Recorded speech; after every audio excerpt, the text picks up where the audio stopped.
zaplesalo na Titovem mostu. Ste podrli rekord? 3000 mladih je danes zaplesalo tukaj na Titovem mostu, 20 srednjih šol, 23 osnovnih šol, čestitam novim rekorderom.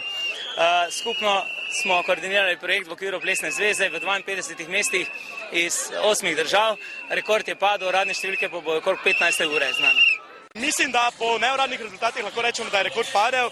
Zdaj žal sam te številke še nimam, kajti vodil sem samo predite, tako da ocenjujem, da jih je bilo kar veliko, več kot lani, o številkah pa rajše ne bi govoril.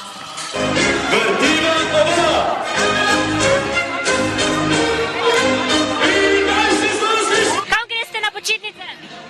Nekam daleč na morje, verjetno. Verjetno z sošolci, na Pag. Ne vem, še sam vem, da bo fajn. Ne vem, velikrat grem na morje z vsemi, se menim, da grem tako, da vendam skozi tam. Verjetno grem s punco nekam živat. Ne vem, na morje, na Krk. Kako pa se vam je zdelo danes? Super, super, lepo. Ja, ni ga boljšega, kot to ta vsak parado, vsako leto, ne? No comment. Pristno razpoloženo, veselo, zabavno, pojoče. Čisto noro je bilo vse za rekord. Vse za rekord. 3, 4! Vsega beže! Ja, v redu. Dirigent je za prvi večer pokazal, da je vsega konec in, dragi gospe, spoštovani